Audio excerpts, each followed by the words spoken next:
just start with a Buddhist chant.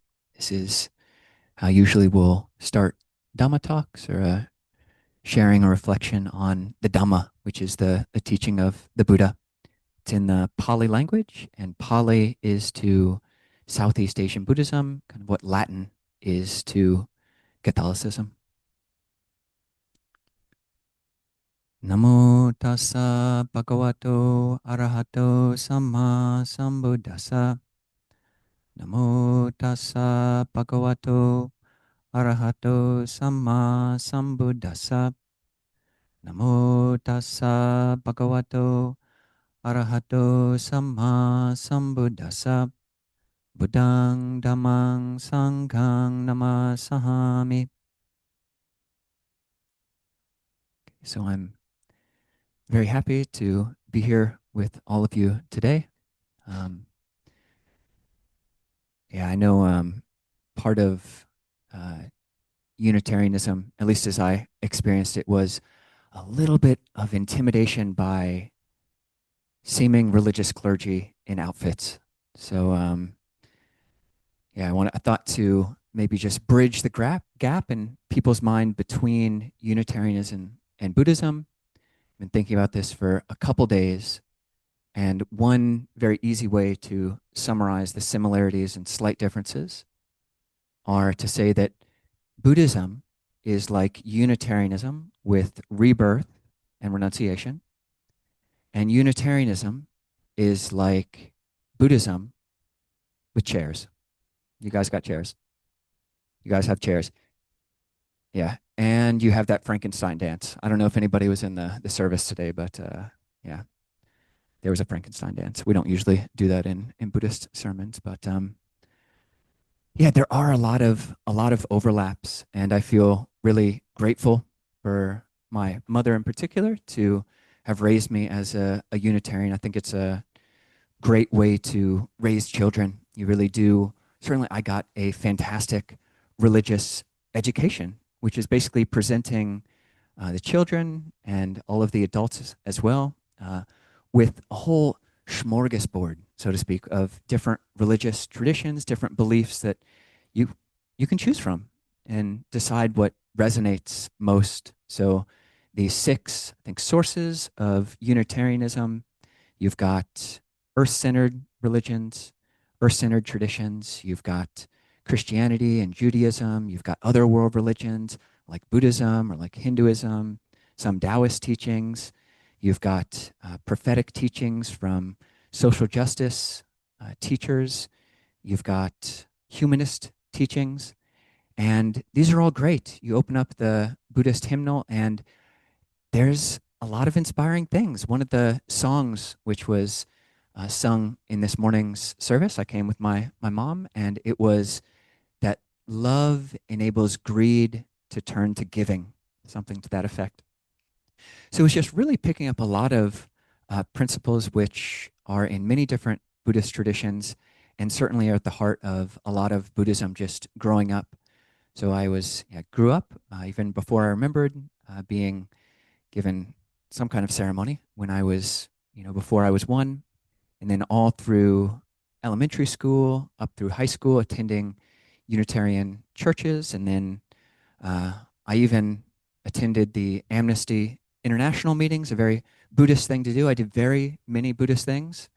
I even wrote a theme song for Amnesty International, which, depending on what kind of crowd this is, I may or may not share that with you later. It's not the most Buddhist monk thing, but we'll see how things go. Then I went to did a very Unitarian thing before college, which is I joined AmeriCorps, which is like Peace Corps in America.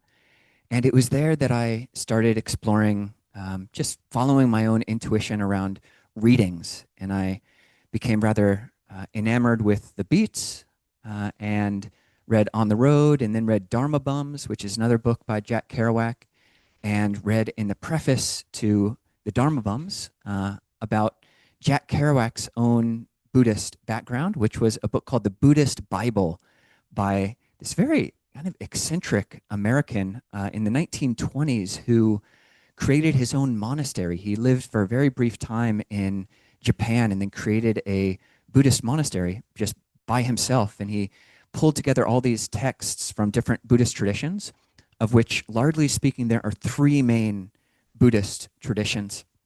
You've got the Buddhism of Southeast Asia, of Thailand, Burma, Sri Lanka, which is what I ordained into. It's kind of the earliest strata of Buddhist teachings.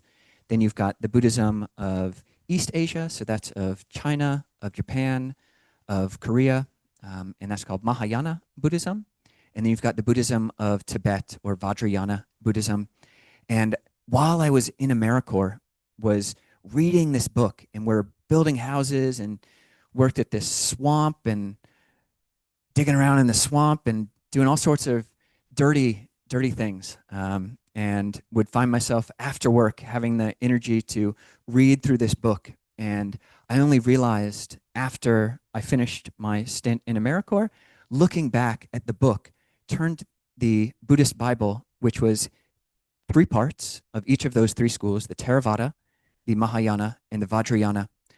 After AmeriCorps, I looked at my book from the side, and the first third of it, which is all about Theravada, you could just see on the sides of the book, they were all filthy. All the pages were just totally caked in dirt. You could tell what I was leafing through obsessively, and just hadn't even realized it, but was just utterly fascinated and drawn to this early form of Buddhism, which has as its main script or main language Pali. So yeah, I didn't have anything against Chinese Buddhism. In fact, I had been going to a Chinese language school since kindergarten, had a lot of love for China, Chinese culture, but I just found myself drawn to this type of early Buddhism, which is a very practical teaching. And so I thought for today to kind of try to weave in three threads into the presentation. One of them is just the thread of my own biography, of which I've started to go into a little bit. One is the thread in what's called in Buddhism, what's called the triple gem, G-E-M, the triple gem, the triple jewel, which is the Buddha, who is the teacher, the Dhamma or the Dharma, which is his teaching, and the Sangha, which is in its most specific form, the group of monastics, monks and nuns, practitioners who wear this outfit. And that's why I'm wearing this outfit, is because it's basically the same from the time of the Buddha. And it's a bunch of rectangles. And it's fabulous. If you've never lived in rectangles, I highly recommend it. Extremely foldable. Basically, I live in my sheets. I can make a tent out of my clothing. You probably can't do that. No pressure to join, but yeah, monastics have been wearing this outfit, these rectangles, since the time of the Buddha. The Buddha himself was a monk and wore robes very similar to this. So will be one thread, my own biography. Second thread is the triple gem, Buddha, the principle of awakening, the teacher, the Dharma, his teaching, the truth of the way things are, and the Sangha, enlightened practitioners. And I'll go more into what that means in a Buddhist context, and the principle of love. So an interesting thing. You've got awakening, truth, and love. So we'll speak to the different ways that these symbols, these jewels manifest. As another aside, right now is my mother, the beautiful Paula Hillard. What she mentioned, I'm currently starting a monastery in Seattle with my monk brother, Ajahn, and we don't yet have land, but there's a very nice Episcopal church which lets us use their space, specifically their gym. So we call it the Triple Gym, GYM, just as an aside. Good. I love that Unitarians love puns, because you're going to get a lot. I feel like you only have yourselves to blame for my punniness. And the third thread that I'm going to kind of weave through things is the thread of my Unitarianism, specifically my growing fascination with the teachings of Emerson and Thoreau, Thoreau being almost like the patron saint of Unitarianism.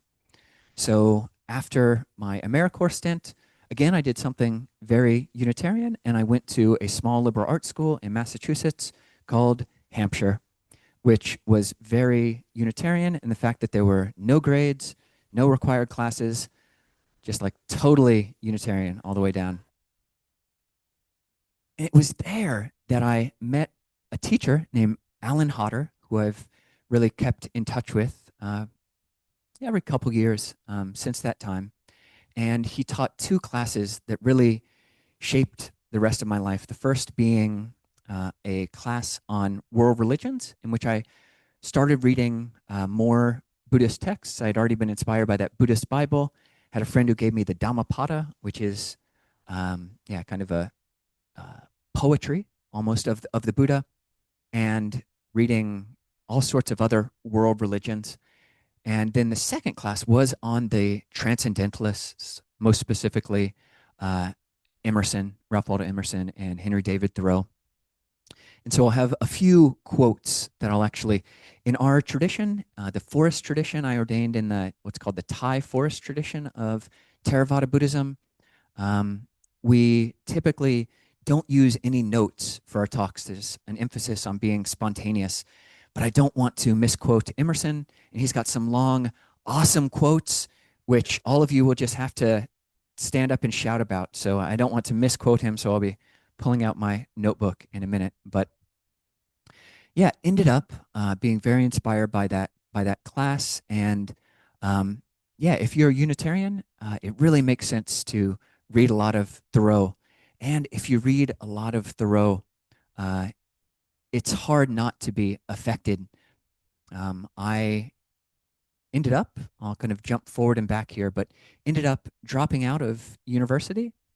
And one of the first things I did was to put together a zine, a small little magazine, which is basically an essay by Thoreau called Life Without Principle, which starts with the adage, let us all consider the way in which we live our lives, which really did affect, it was a through line through really the rest of my life. And I printed a bunch of these and then gave them out for free, and highly recommend that article for people.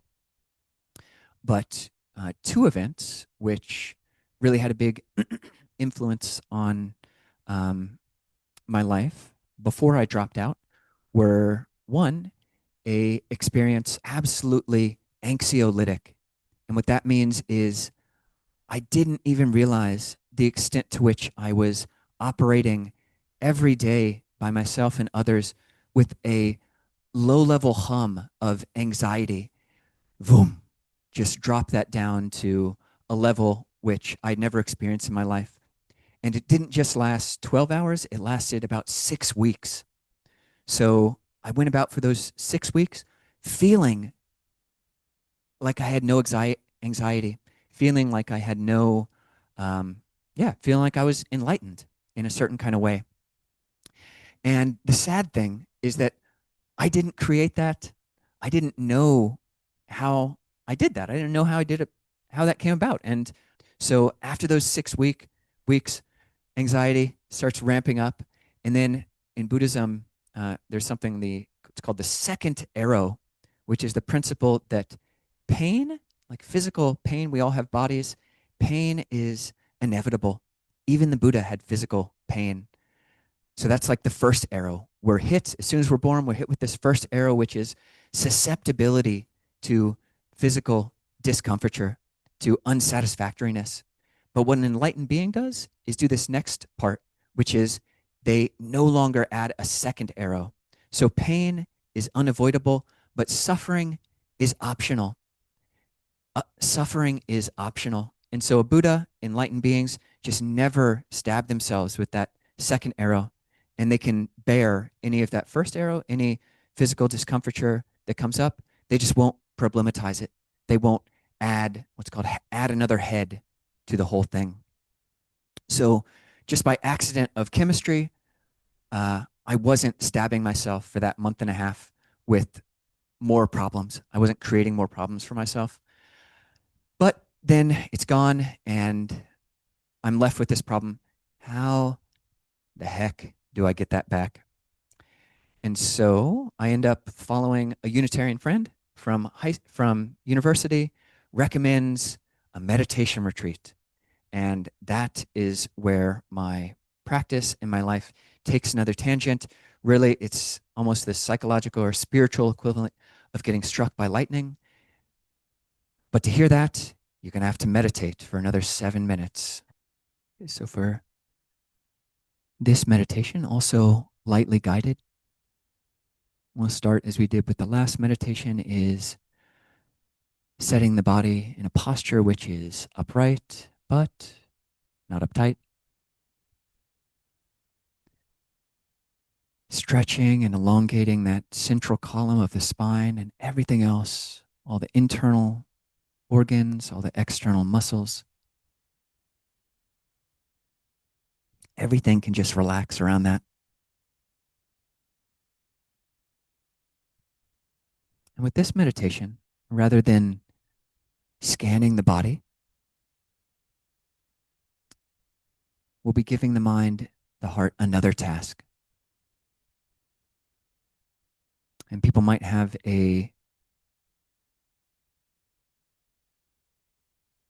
some kind of idea that meditation is just spacing out or not doing anything. But really, the Buddha taught many skillful means, many specific ways to use thought or to use the mind in order to still thoughts, in order to still the heart. So for this, we'll pay attention to the breath. And the breath is something which is, of course, not at all Buddhist.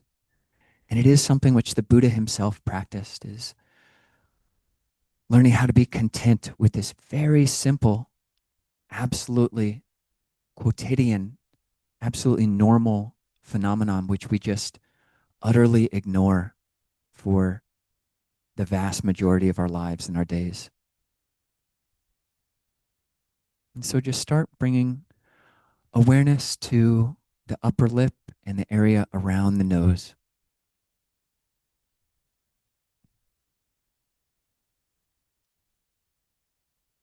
And we'll just watch and try to be with every in-breath and every out-breath. And you can notice as you breathe in through the nose, just naturally, no need to elongate the breath or do anything special. But you'll notice, and you may have never noticed this before, but as you breathe in, there's a little bit of coolness. The breath passing over the upper lip into the nose, it's a little bit cooler as you breathe in, and then as the breath fills the lungs and then exhales out the nostrils, it's a little bit warmer.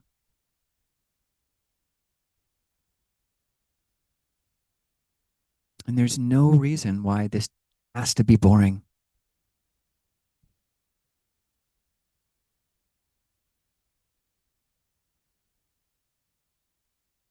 In fact, the breath can really become a friend. It can become a fascinating object of study. We spend lots of hours meditating in monasteries. And it's not torture. It really becomes interesting when you pay attention.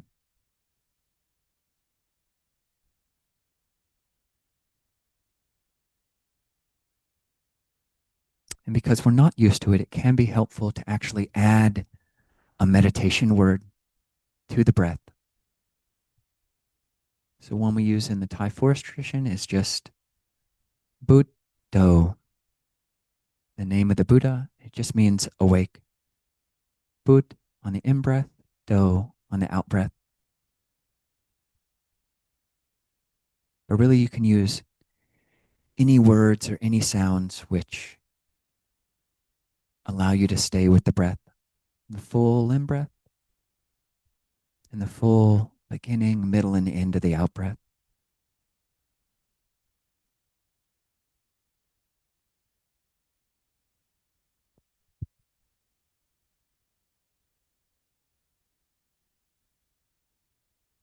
The in-breath can be accepting, and the out-breath letting go.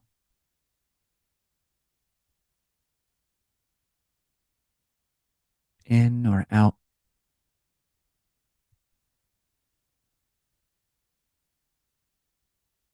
Really, it's just a tool, a technology to allow us to immerse the mind in a very simple object.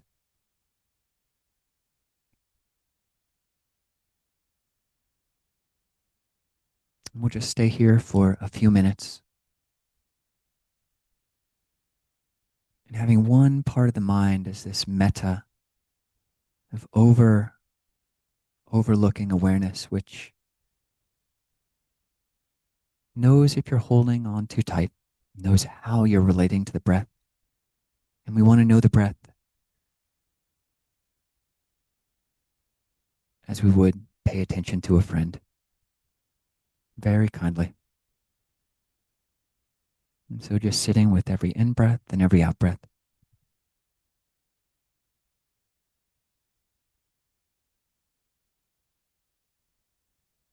Okay. So I should just probably admit that uh, probably my strongest intention and hope for this sharing is that my mom walks away feeling like Buddhism is cool.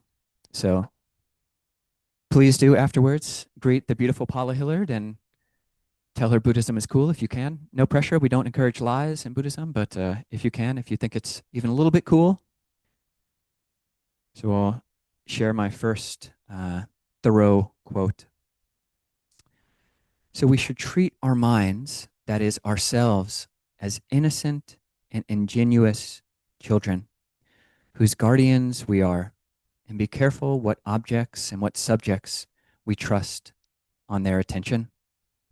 Read not the times, read the eternities. So yes, it built up suspense. We're walking into the first meditation retreat. And I'm curious, who here has sat a meditation retreat before? Okay, we got some people. Great. That's great. So there are different types of meditation retreats. The one that I sat, and it was my first, it's a pretty serious endeavor. It's really jumping in the deep end. It's what's called a Goenka based. Goenka is the name of the Indian Burmese gentleman who spread the technique around the world.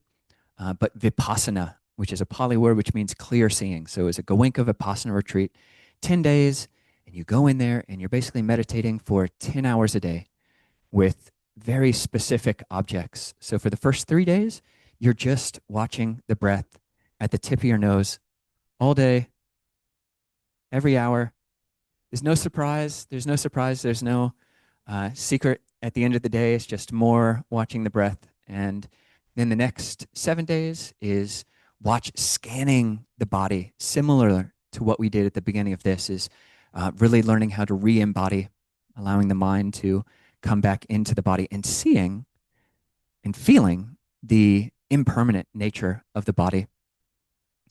So yeah, I had never done anything like this. I had meditated a little bit before, yeah, just practice based on reading books, all those books that I've told you about. And actually, before that mushroom trip, I think part of what conditioned the experience of that was I had been practicing with this Tibetan Buddhist mantra, which said, "Let me be the lowest amongst all and fervently hold others as superior."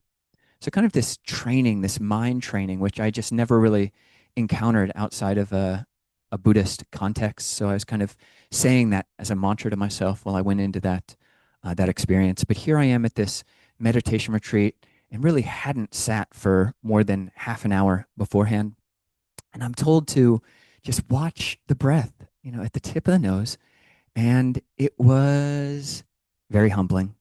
It was very humbling. I'd say that my favorite non-Buddhist quote is from Pascal, who says, all of humanity's problems stem from the inability to sit quietly in a room alone. So all of humanity's problems stem from the inability to sit quietly in a room alone. I love it so much that I memorized it in French, and I don't even speak French. So what a fascinating and utterly humbling quote. Like you would think we're adults. I was 20 years old. I thought I was an adult at that time. And we would all think, oh, I should be able to just sit quietly in a room alone without any problem. But try it, try it sometime. And that is not easy. It is not easy to just be with ourselves. And that's a fascinating and, as I said, a humbling realization. Why can't I do that? It just seems like you should. We're humans. I was raised Unitarian, for gosh sakes. Gosh, I should be able to do this. And that was not the case. And a number of the insights that I had on that retreat was just one, that the education that I was involved in at that time at Hampshire College was just, yeah, I was a good student, smart person. My parents were smart people. They are smart people. Mom's a OBGYN, dad's a psychiatrist, smart people, brothers, works for Wikipedia, smart person. And I came to feel very much, even on that first day, as I descended into the hell of my own experience, that the education that I was involved in was just utterly superficial compared to just just watch the concentration and attention that it takes to just be with something that's very simple. This was 2003 when I did my first meditation retreat, and there were no smartphones. I certainly didn't have one at that time. But for this retreat, we had to give up all of our phone. I didn't, phones weren't exciting that day, so I gave up my phone. But you give up reading, you give up entertainment. I was giving up everything, which was a source of all my happiness, and really was the source of all the happiness which I was working towards. Like, most, we all go to college because we want to get a good job. We want to learn some stuff, but we also want a good job to make some money, to be able to afford all the things which bring us happiness. And yeah, this is another Thoreau quote. I didn't say it. It's not Buddhist. Thoreau said, "A person is rich in proportion to the number of things which they can afford to let alone."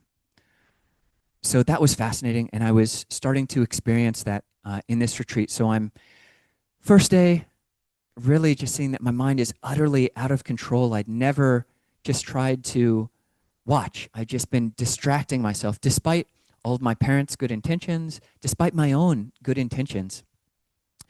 Really, there's just so much distraction that's part and parcel of a modern American existence. And so I come to something where there's no distraction. All of my avenues for distraction are gone, and it sucks. It sucks. I just, am just watching, forgetting, to come back to the breath. And then I remember, and then I hate myself for forgetting to be with my breath for 2 minutes. And then it's like on and on like that for day one. And then day two, it's like I'm going deeper into hell. It's like I'm going deeper into hell, just seeing that, like, what kind of human am I? What kind of human am I? And just watching the tendency of mind.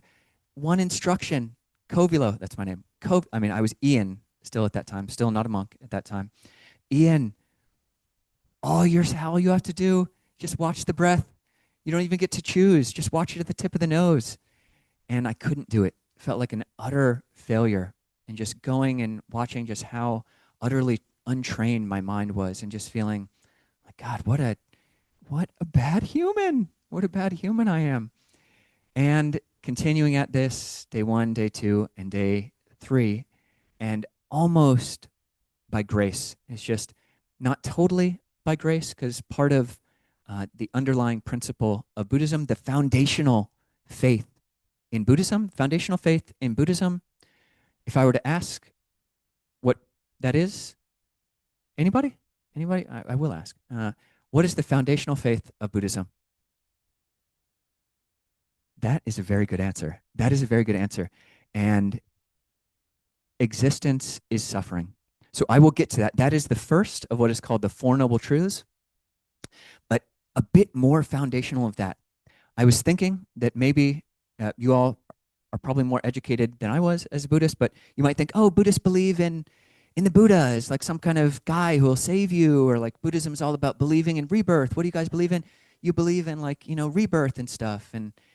But much more foundational than that is this supposition, which is in a sutta or a discourse, which is it is possible. This is a direct quote from the Buddha, extremely practical. It is possible to abandon unwholesome mental states, and it is possible to cultivate wholesome mental states. And that is profound. And I would encourage you, all of you, to just take that on. If you've never thought about it, is it possible? Can I really abandon unwholesome mental states and cultivate wholesome mental states? You're operating from a supposition of whether or not you think that's possible. And really, it is almost the definition of depression, that the mind has fallen into a state that doesn't believe that it's possible to abandon unwholesome mental states. I'm just a slave and a victim of my brain chemistry or of some God who's cursed me or whatever it is. But in Buddhism, it's not determined. It's not happenstance. It's not, just all an accident. There is a conditionality that the universe works on that, okay, it is possible for a human to abandon unwholesome mental states.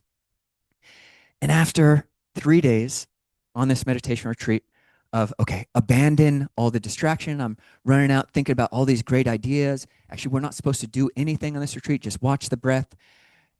Day 1.5, I actually went into the trash. I found an old bar of soap. I found a box of tea, and I carved a small little Buddha.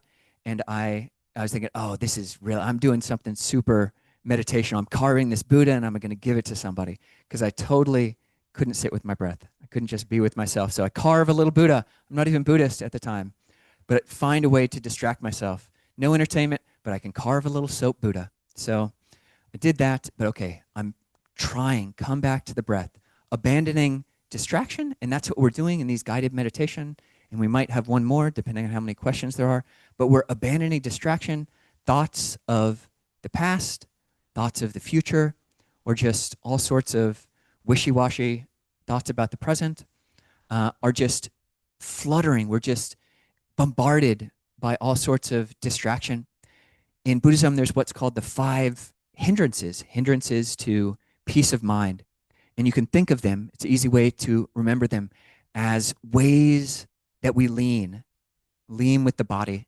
So the 5 hindrances are craving. This is the leaning into, rather than being upright and really seeing things as they are.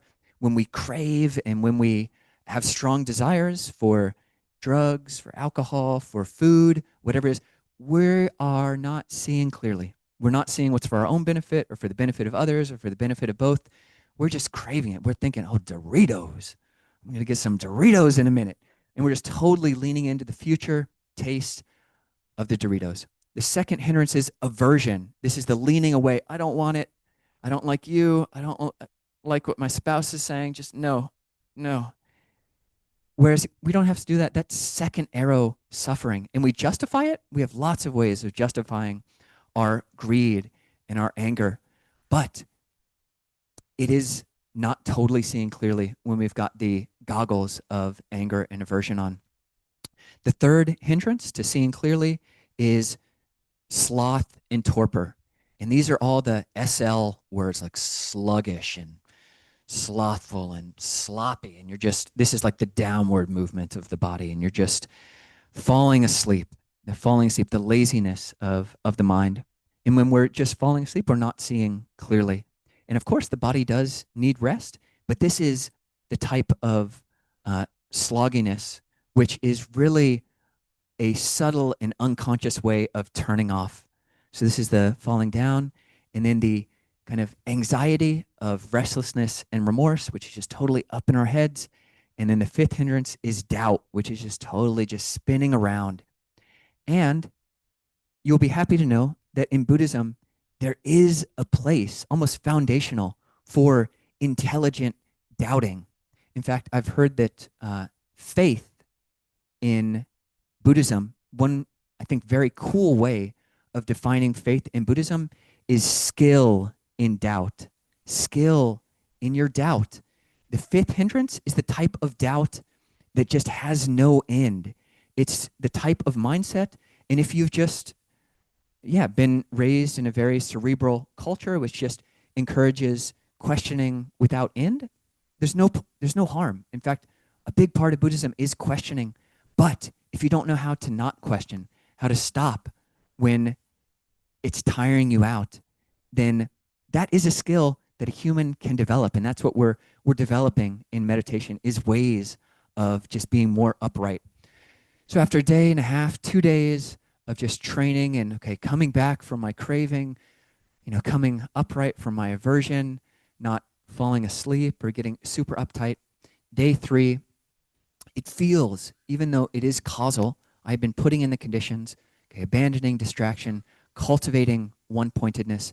Day 3, after these 2.5 days of hell, feel like I'm blessed into a heaven, basically, a level of happiness and contentment that I had never experienced, even with, again, I'll say it again, phones sucked at that time, but all the happiness of phones and happiness of entertainment and happiness of music, and I was a good dancer. You won't see any of that because we don't dance as monks. Sorry, sorry. But no pressure. Buddhists can dance, just monks we don't dance. But you missed out. It would have been great if you had met me 20 years ago and you could have seen me dance. But yeah, just all of the ways that I was used to seeking gratification. And, it's not evil. Dancing isn't evil. Certainly, like, I loved hearing my mom sing this morning. She's got a beautiful voice in Unitarian churches. Uh, Beautiful songs are being sung about exalted things. It's great to incline one's mind to that which is beautiful. But here, third day of retreat, nothing, just me and my breath, me and my body. And after 3 days of kind of taming the wild beasts of my own mind, peace. And it's like I naturally, through some level of training and past conditions, had kind of brought myself back to that anxiolytic. So lytic, calm down, the anxiety just collapsed. And I'm like, crikey, I can just sit here and watch my breath and I'm not hurting anybody. And I feel utterly blissful. I feel just like nothing I've ever experienced. And that totally changed my mind, both my heart, my trajectory in life, but that it was possible to experience a non-sensual pleasure and that it's trainable, that a human can train in that. So the Buddha was a human. The Buddha was a human, and through his own training, sitting underneath the Bodhi tree and practicing, he himself disinclining towards greed, anger, and delusion, inclining towards peace of mind and all-embracing loving kindness, was able to realize enlightenment for himself. And yeah, long story short, the remaining 7 days of that meditation retreat, they were up and down, as you might expect. Some, a little bit of heaven again, a little bit of hell, a little bit of just mundanity, just totally, meh, okay, I'm watching the breath. It's not the most boring thing ever, but certainly not the bliss I felt on day 3. And after that retreat, the suggestion was, okay, after this, try to keep the 5 precepts. In Buddhism, those are refraining from killing, from stealing, from sexual misconduct. And Buddhism, Unitarians, you will be very happy to hear that Buddhism, we are way ahead of the curve. No homophobia in Buddhism. Yeah, no homophobia in Buddhism all the way back to the time of the Buddha. He wasn't homophobic. This is 500 years before Jesus. Amazing. Okay, so no sexual misconduct. That doesn't mean, just be like a cisgendered male, heterosexual, whatever. It's, consensual, sensual relationships, sexual relationships, not lying and not doing intoxicants. So try to do those after this retreat is what I was told. And I did. I was a university student, so it took me a while to stop the intoxicant thing. But heading in this trajectory and every day, meditate for 2 hours, 1 hour in the morning and 1 hour in the evening. And I was basically sold, and that was religious. Basically, just after that, this was the lightning experience. My life was really heading in a new trajectory.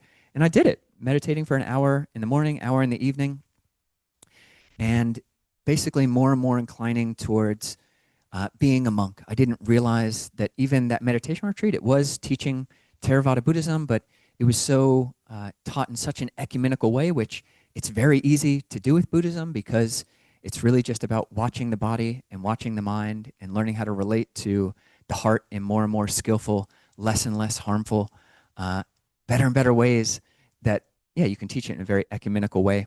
So when I find out that this meditation retreat was teaching Theravada Buddhism, I'm like, I want more. I want more of that.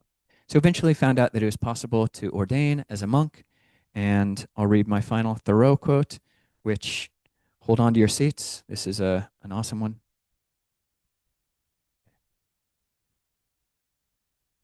So this is really does explain why I went to the forest, just as Thoreau did. So as I was after that meditation retreat, it really did change my life. But I continued for another semester at university. Then my partner at the time, she was dropping out, so I decided to drop out. And um, long story short, before I made it to the monastery, traveling with her and working on organic farms, working at homeless shelters, all very Unitarian things to do, and ended up doing a pilgrimage to Walden Pond, and that's where this quote comes in. So I went to the woods because I wished to live deliberately, to front only the essential facts of life, and to see if I could not learn what it had to teach, and not, when I came to die, discover that I had not lived. I did not wish to live what was not life. Living is so dear, nor did I wish to practice resignation unless it was quite necessary. I wanted to live deep and suck out all the marrow of life, to live so sturdily and Spartan-like as to put to rout all that was not life, to cut a broad swath and shave close, to drive life into a corner and reduce it to its lowest terms. And if it proved to be mean, why, then to get the whole ingenuineness, meanness of it, and publish its meanness to the world, or if it were sublime, to know it by experience, and be able to give a true account of it in my next excursion. So, yeah, I'll just allow that Thoreau quote, which is awesome.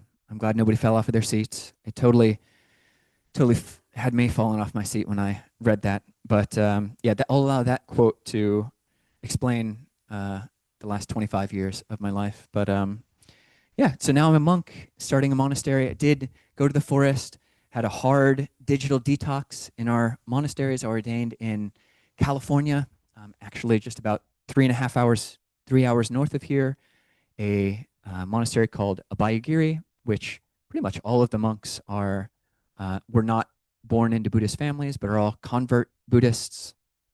Similar to Unitarians, I just learned that 80 to 90% of Unitarians are convert Unitarians. I am one of the OG UUs, and I was born into this Buddhist Unitarianism. But yeah, ordained with a bunch of other convert Buddhists, which has the effect both of real intensity and sincerity and exploration. Like, we're not coming to this because we're trapped in any reason. I could have lived a very beautiful life. My brother and sister are living beautiful lives, and yeah, I feel like I'm living a really beautiful life as well. We're shepherding a community in Seattle, and yeah, it's beautiful. So if any of you ever want to come up to Seattle, we have something called Hospitality Stewards, which can maybe even find you a place to stay with some of our regulars. We have teachings in that church in the Triple Gym every Saturday. We have 3 or 4 teachings online every week. We have great interviews. Does anybody know Yuval Noah Harari? He wrote Sapiens, Homo Deus. We interviewed him. He's a meditator. We've interviewed bunches of Buddhists. Gil Fronsdale of the IMC right up the road in Redwood City. We interviewed him. He's great. Tara Brock, interviewed her. She's great. My mom came to the Zoom conversation afterwards. Shyla Catherine, and I could keep on going with all the cool Buddhists who we've interviewed. But yeah, I'll leave all that.